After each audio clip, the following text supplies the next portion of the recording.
Hello everyone, welcome to Vilas Academy. आज का जो सेशन होता है वो रहेगा हमारा स्टेशनरी वेव और उसके आगे में जितने टॉपिक्स आएंगे उसके ऊपर में बेस रहेगा। इसके पहले वाले वीडियोस में हमने रिजल्टेंट एम्पलीट्यूड और सुपरपोजिशन ऑफ वेव्स तक की कहानी हमने पढ़ ली थी। अब इसके बाद के जो टॉपिक है थोड़े से इंपॉर्टेंट टॉपिक होते हैं, तो ये पूछने के थोड़े ज़्यादा चांसेस होते हैं, बट टॉपिक ईजी है, थोड़े से लेंदी में भी हो सकते हैं। तो शुरुआत करते हैं, सबसे पहले स्टार्ट करते हैं स्टेशनरी वेव। अब स्टेशनरी वेव पे क्वेश्चन पूछा जाएगा तो ये पूछ सकते हैं डिफाइन स्टेशनरी वेव। अगर डिफाइन स्टेशनरी वेव पूछा तो वो 1 मार्क्स के लिए होता है, लेकिन अगर आपको एक्सप्रेशन निकालने के लिए बोलते हैं स्टेशनरी वेव पर तो वो होता है मिनिमम 2 से 3 मार्क्स के लिए। तो अभी इसमें सबसे पहले हम डेफिनेशन से शुरुआत करते हैं और उसके बाद डेरिवेशंस करेंगे। तो सबसे पहले डिफाइन करते हैं स्टेशनरी वेव। स्टेशनरी का मतलब क्या होता है? मतलब एट रेस्ट पोजिशन। अगर कोई वेव रेस्ट पोजीशन होती है तो उसको बोलते हैं स्टेशनरी वेव। फॉर एग्जांपल, सबसे पहले हम इसको डिफाइन कर लेते हैं। When two waves having same amplitude comma frequency and velocity, ठीक है, 3 चीजें हमने सेम कर दी, एम्पलीट्यूड, फ्रीक्वेंसी और velocity, but moving in opposite direction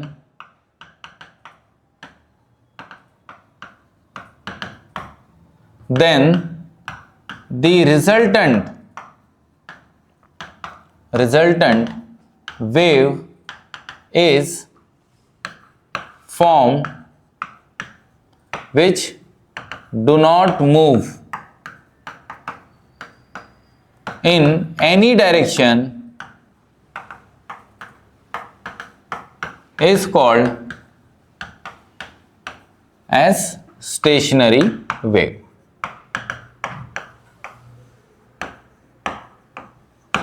सबसे पहले हमने डेफिनेशन लिखे, अब डेफिनेशन को थोड़ा समझ लेते हैं। सपोज करिए हमारे पास 2 वेव्स है, दिस इज फर्स्ट वेव। इस वेव का डिस्प्लेसमेंट हम लिखते हैं y1 से। इस वेव का जो एम्पलीट्यूड है वो और इस वेव का एम्पलीट्यूड दोनों सेम है, तो ये एक वेव हो गई, दोनों का एम्पलीट्यूड सेम है। जितना इसका टाइम पीरियड होगा, जितनी इसकी फ्रीक्वेंसी होगी, उतना ही सेम सेकेंड वाली वेव का टाइम पीरियड और फ्रीक्वेंसी। इसकी जितनी वेवलेंथ उतनी ही सेकंड वाले की वेवलेंथ, इसकी जितनी वेलोसिटी उतनी ही सेकंड वाले की वेलोसिटी। बट एक ही चीज यहाँ पर अपोजिट होती है, वो है डायरेक्शन। तो सपोज करिए फर्स्ट वेव राइटवर्ड डायरेक्शन में जा रही है, पॉजिटिव एक्स एक्सिस, तो second wave leftward means negative x axis जाती है और इसका डिस्प्लेसमेंट y2। जब ये दोनों वेव मान लेते इस तरह से कोलाइड हो रहे, एक दूसरे के साथ ओवरलैप हो रहे, तो जो रिजल्टेंट वेव बनती है वो कुछ ऐसी दिखती है। तो हम इसको कुछ अलग कलर से लिखते हैं। तो ये जो वेव बनती है ये होती है हमारी स्टेशनरी वेव। तो रिजल्टेंट वेव ये किसी भी डायरेक्शन में मूव नहीं करती है। मान लीजिए 2 कार्स है, same company same model, opposite direction में ट्रेवल कर रही, सेम वेलोसिटी के साथ में। अब जब ये दोनों गाड़ियां एक दूसरे से टकराएंगी तो टकराने के बाद कोई भी गाड़ी किसी गाड़ी को सामने नहीं लेके जाती है, तो इसका मतलब है वो रुक गए, एट रेस्ट कंडीशन पे आ गए। तो सेम वे में यहां पर होता है, ये वेव कहीं पर भी मूव नहीं करेगी, this wave at rest position, therefore it is called as stationary wave. इसीलिए इसी को स्टेशनरी वेव बोला जाता है। अब स्टेशनरी वेव बनती कहां है, ये तो हमने डेफिनेशन में समझ लिया कि यहां पर हमको ग्राफ बता दिया है, ग्राफ ने सर से अपने पढ़ लिए कि ये ऐसी ऐसी स्टेशनरी वेव होती कहां है। तो स्टेशनरी वेव कहां बनती है वो समझते, ठीक है। तो नेक्स्ट इसमें मान लेते हैं हम यहां पे हेडिंग देते हैं फॉर्मेशन ऑफ स्टेशनरी वेव। तो सपोज करिए ये एक स्ट्रेच स्ट्रिंग है, तो स्ट्रेच स्ट्रिंग कहां मिलेगी? तो आपको मिलते हैं गिटार की तार। तो गिटार की जो तार होती है वो स्ट्रेच स्ट्रिंग का एग्जांपल होता है। तो इस स्ट्रेच स्ट्रिंग को आपको क्या करना है, नीचे लाके छोड़ देना है, मतलब आपको इसको प्लग करना है। तो आप जब इसे नीचे पुल करते and when you release this wire start to vibrate. तो ये जो वाइब्रेशन होते हैं कुछ ऐसे होते हैं, मान लेते वाइब्रेशन इस तरह से जा रहे और यहां पे आके टकराते हैं। टकराने के बाद क्या होगा, ये वेव वापस रिफ्लेक्ट होती है अपोजिट डायरेक्शन में। तो अपोजिट डायरेक्शन में रिफ्लेक्ट होगी तो कुछ ऐसी दिखेगी। हम कलर चेंज करके इसको थोड़ा समझते हैं, सॉरी। तो ये वेव कुछ इस तरह से आ रही रिफ्लेक्ट होके।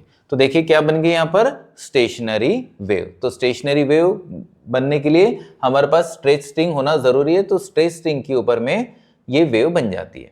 अब वापस चलते हैं थोड़ा पुरानी वाली डायग्राम पे। ये जो वेव बनती है इसमें नए कुछ पैरामीटर्स ऐड हो जाते हैं।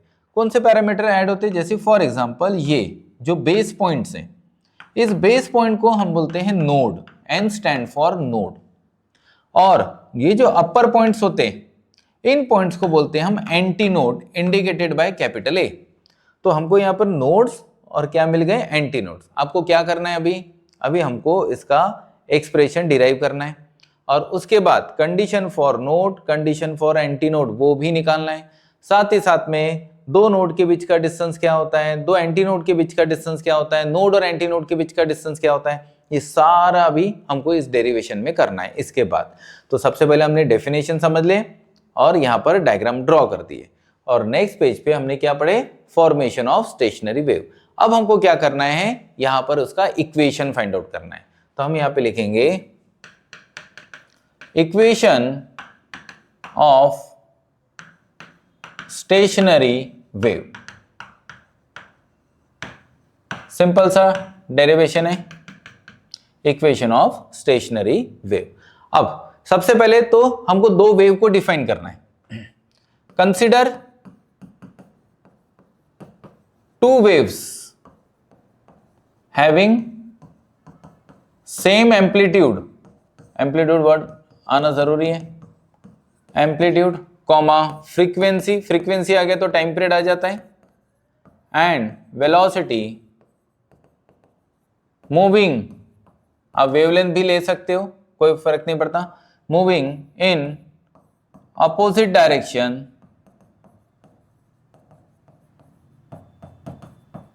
ठीक।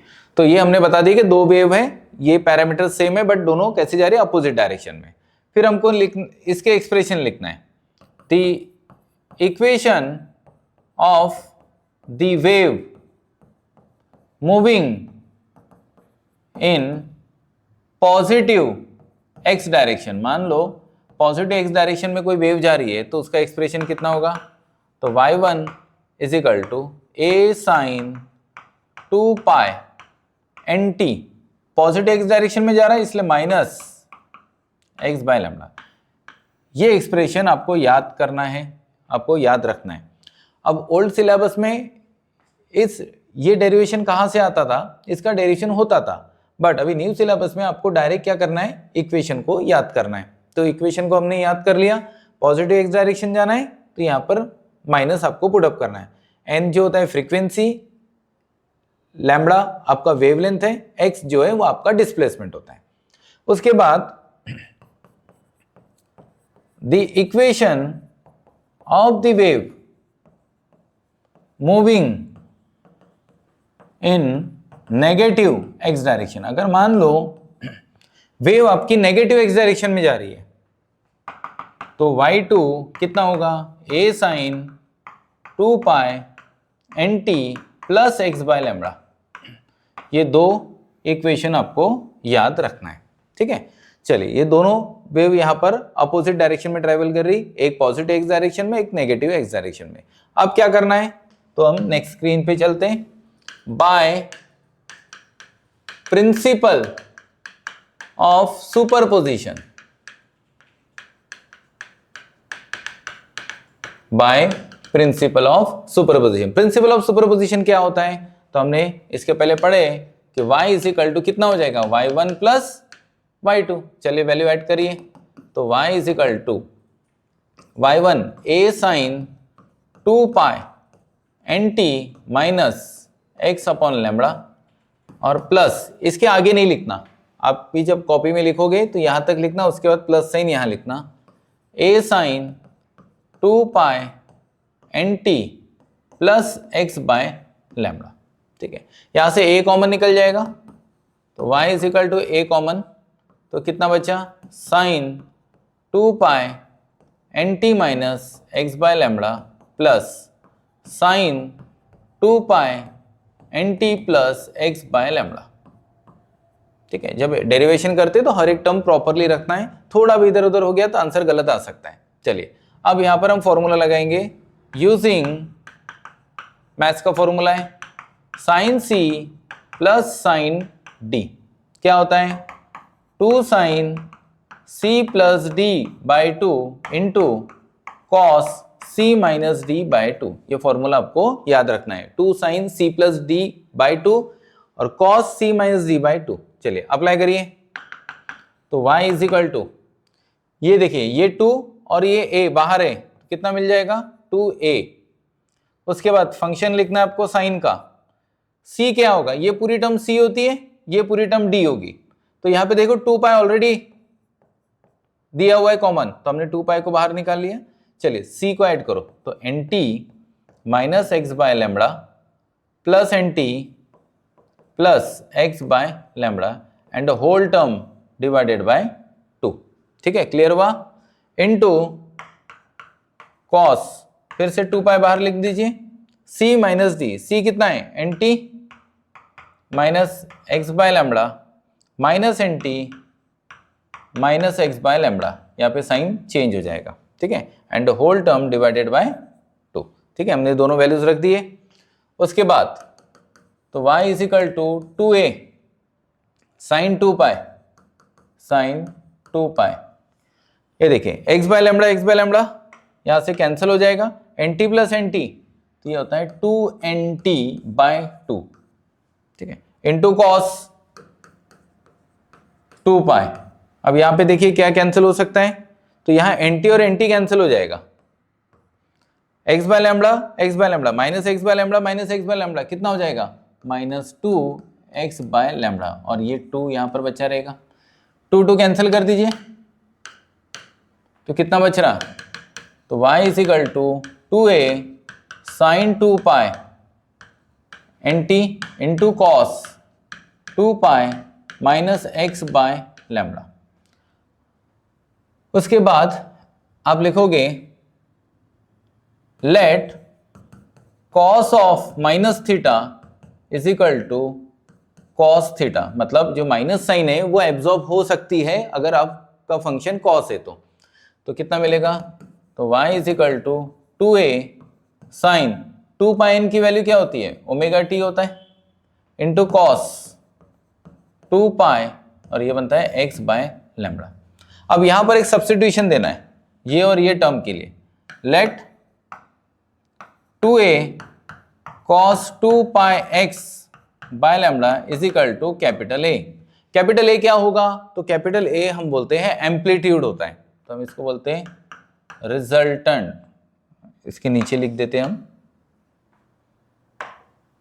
Where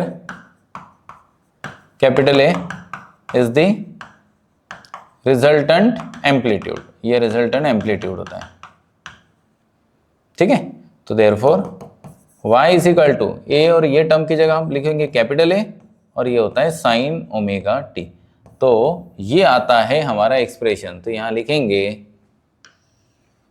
this is the expression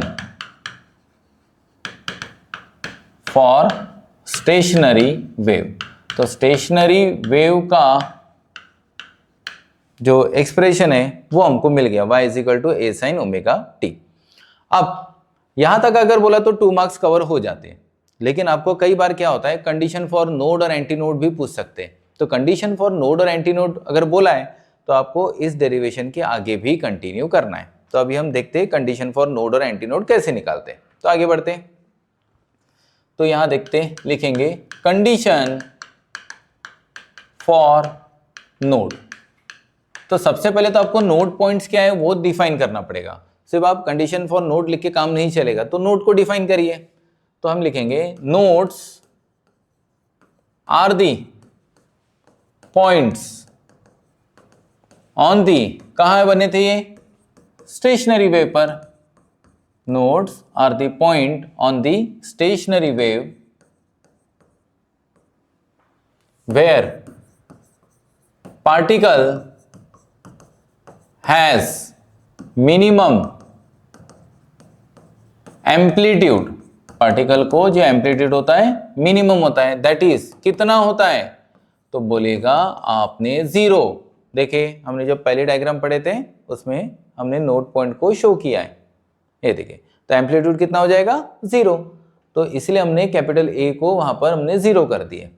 but ए हमने किसके जगह लिखे, तो 2a cos 2πx by lambda की जगह, तो इक्वेट करिए दोनों को, तो therefore 2a cos 2πx by lambda is equal to 0 हो जाएगा।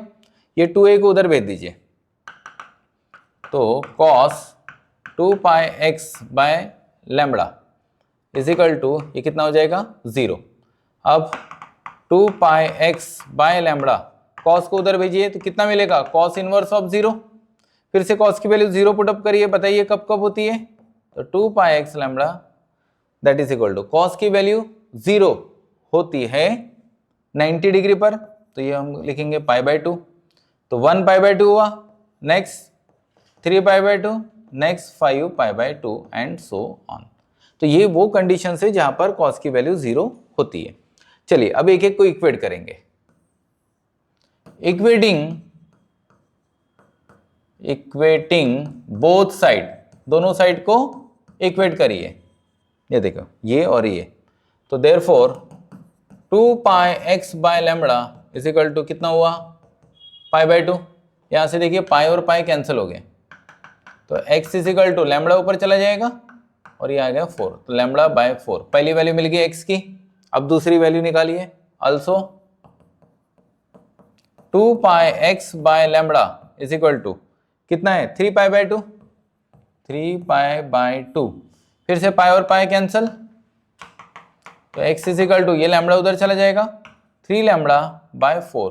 चलो एक क्लियरिटी आ गई, या 1 लैम्बडा बाय 4 या 3 लैम्बडा बाय 4, तो नेक्स्ट टर्म अभी कितनी आएगी, तो बोलना 5 लैम्बडा बाय 4, तो हम डायरेक्ट लिख देंगे सिमिलरली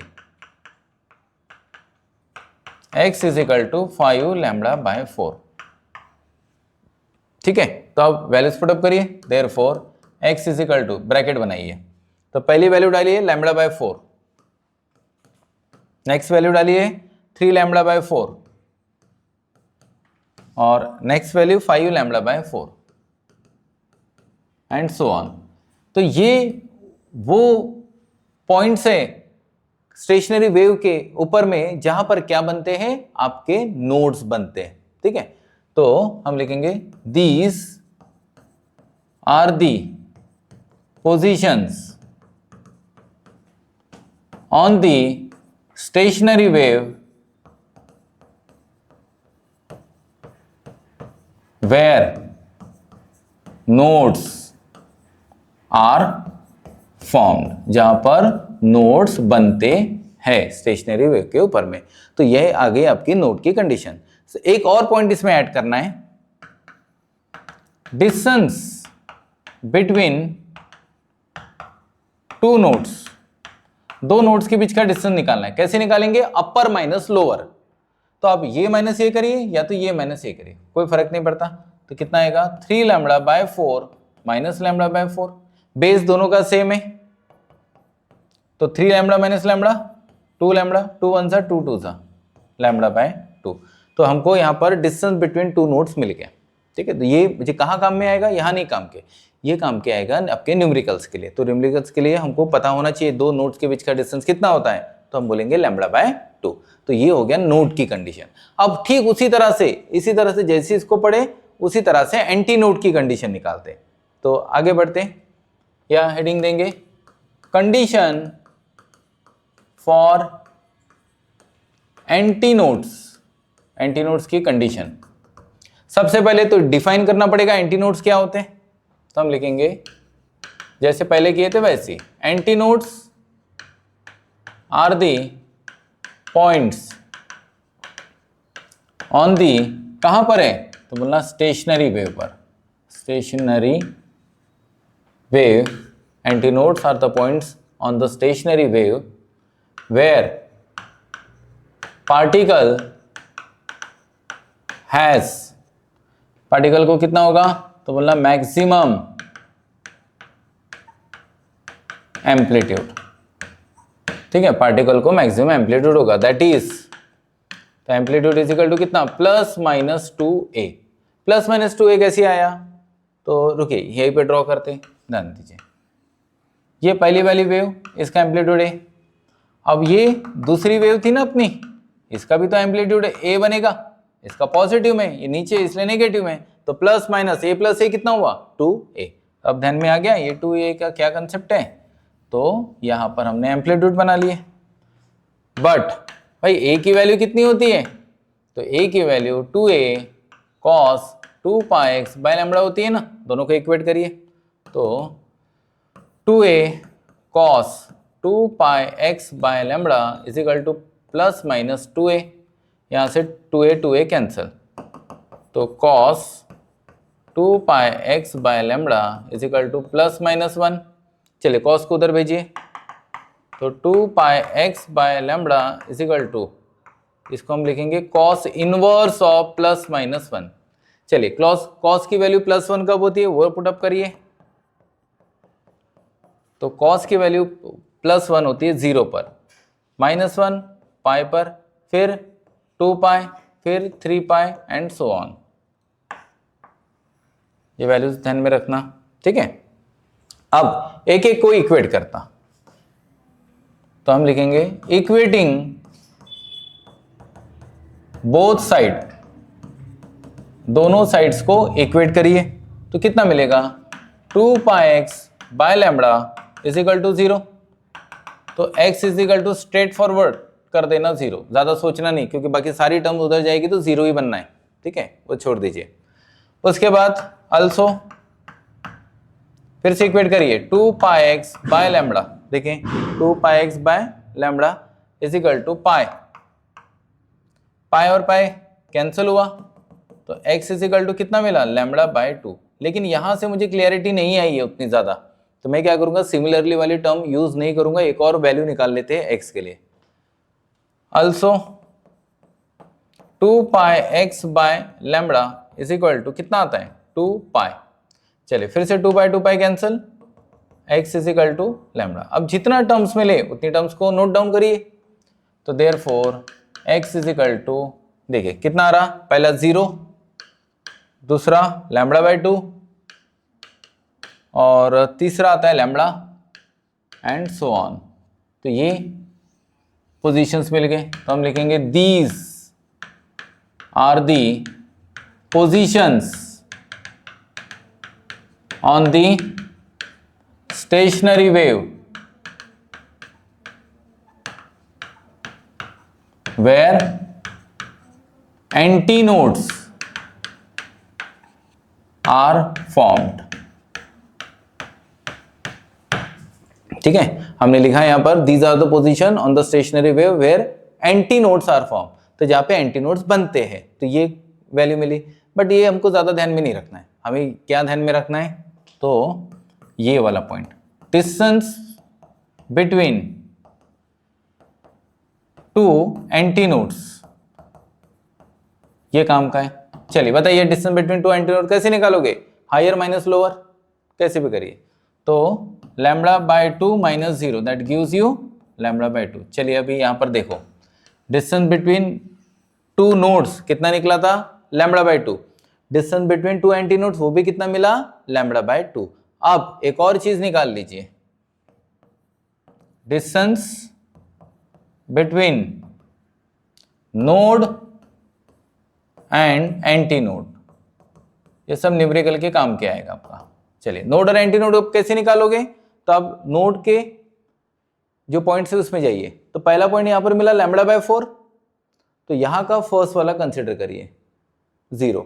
अगर आप वहां का सेकंड पॉइंट ले रहे हो 3 लैम्बडा बाय 4, तो यहां का भी सेकंड पॉइंट लेना पड़ेगा आपको लैम्बडा बाय 2, कुछ भी करो आंसर एक ही आएगा। चलिए तो हम लेते हैं यहां पर लैम्बडा बाय 4, तो बनता है लैम्बडा बाय 4 माइनस यहाँ का फर्स्ट पॉइंट, तो कितना मिला, लैम्बडा बाय 4। ठीक है, तो एक और चीज मुझे यहां पर मिलती है, दो नोड के बीच का डिस्टेंस λ/2, दो एंटी नोड के बीच का डिस्टेंस भी λ/2, लेकिन नोड और एंटी नोड के बीच का डिस्टेंस होता है λ/4। तो यहां तक अगर बोलते हैं तो सॉल्व करिएगा, अदरवाइज फिर आपको सिर्फ उसका इक्वेशन निकाल के छोड़ देना, अगर सिर्फ स्टेशनरी वेव एक्सप्लेन करने के लिए बोला है। लेकिन अगर वेटेज ज्यादा है, 3 और 4 मार्क्स तक कैरी करते जा रहे हैं, तो आपको पूरा सॉल्व करना पड़ेगा। ठीक है, तो ये टॉपिक बनता है हमारा स्टेशनरी वेव के ऊपर में। आगे बढ़ते हैं, नेक्स्ट टॉपिक छोटा सा है बट समटाइम्स 1 मार्क्स के लिए पूछ सकते हैं, और वो होते हैं हमारा हार्मोनिक्स और ओवरटोन का। अच्छा टॉपिक है, थ्योरी में शायद ही पूछे, अगर पूछेंगे भी तो 1 मार्क्स के लिए डिफाइन करने के लिए, लेकिन आगे आने वाले टॉपिक के लिए काफी इंपॉर्टेंट है। हार्मोनिक्स क्या होता है, तो हम लिखेंगे harmonics are the integral multiple of fundamental frequency.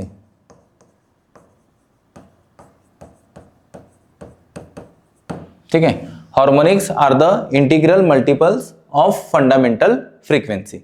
उसके बाद इसको एक्सप्लेन करते हैं हम, पहले लिख लेते हैं overtone, when the frequency is greater than fundamental frequency,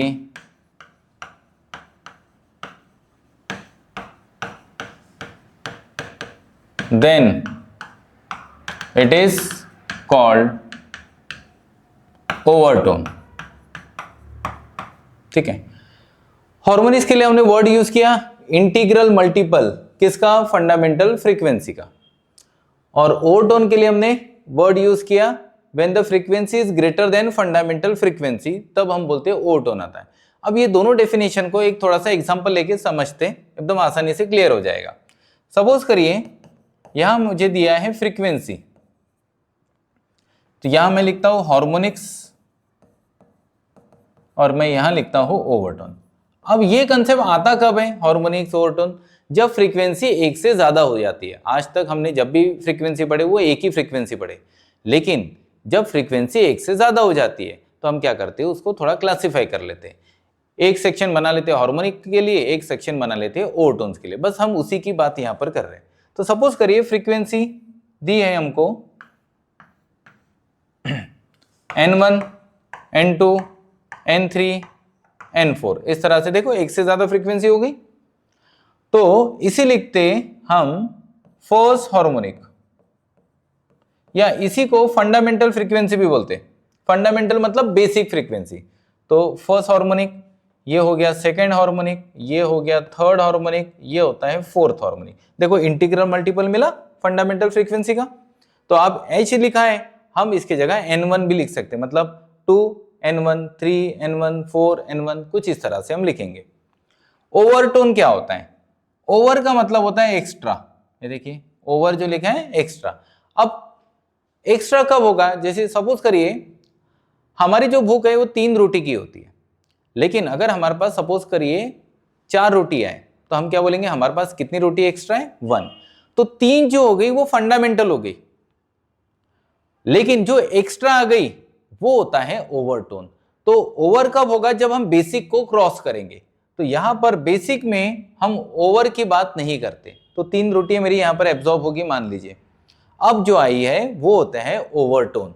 तो ओवरटोन इसके बाद एक्टिवेट होता है, तो इसको लिखेंगे फर्स्ट ओवरटोन, इसे लिखेंगे सेकेंड ओवरटोन, इसे लिखते हैं थर्ड ओवरटोन। आई बात ध्यान में। तो यहां पर ओवरटोन जनरेट नहीं होती है, ओवरटोन तभी जनरेट होती है जब हम बेसिक को क्रॉस कर लेते हैं। ये हो गया एक तरीका इसको क्लासिफाई करने का। एक और एग्जांपल लेते हैं, इससे और अच्छे से आइडिया क्लियर होगी। फिर से फ्रीक्वेंसी, फिर से हार्मोनिक्स, और आता है ओवरटोन। चलिए इस बार मैं फ्रीक्वेंसी को थोड़ा चेंज कर रहा हूं, N1, N3, N5, N7। चलिए हार्मोनिक्स, कौन सा हार्मोनिक्स होगा, तो हम लिखेंगे यहाँ पर 1H फर्स्ट हार्मोनिक। कौन सा हार्मोनिक होगा, जो नंबर दिया है वो नंबर का हार्मोनिक्स। कौन सा होगा, फिफ्थ हार्मोनिक। कौन सा होगा, सेवंथ हार्मोनिक। आई बात ध्यान में, जो नंबर दिया है उसी नंबर का हार्मोनिक। अब मजे की बात आती है ओवरटोन में। ओवरटोन क्या होता है, यहां तो जनरेट नहीं होगा ओवरटोन, क्योंकि उसको एक्सिड करना पड़ेगा। हाँ, अब यहां पर एक्सिड हो चुका है। ये दिया थर्ड हार्मोनिक, आप कितना लिखोगे, आपको लिखना है फर्स्ट ओवरटोन, आपको लिखना है second overtone. Overtone sequence change नहीं करता है, हार्मोनिक सीक्वेंस चेंज कर सकता है, ठीक है। तो सेकेंड ओवरटोन, थर्ड ओवरटोन, आई बात ध्यान में। तो ओवरटोन अपना सीक्वेंस चेंज नहीं करता है, हार्मोनिक कभी भी सीक्वेंस चेंज कर सकता है। तो ये बनता है बेसिक डिफरेंस हार्मोनिक्स और ओवरटोन में। अब इसकी जरूरत कहाँ पड़ेंगे, इसकी जरूरत पड़ेगी हमारे आने वाले वीडियोस में, जहां पर हम क्लोज पाइप, ओपन पाइप और वाइब्रेटिंग स्ट्रिंग ये सब पढ़ेंगे। तो वहां पर हार्मोनिक्स और ओवरटोन को डिटेल में हम यूज करेंगे। तो आई होप यहाँ तक का पार्ट सभी लोगों को समझ में आ गया होगा। So thank you so much.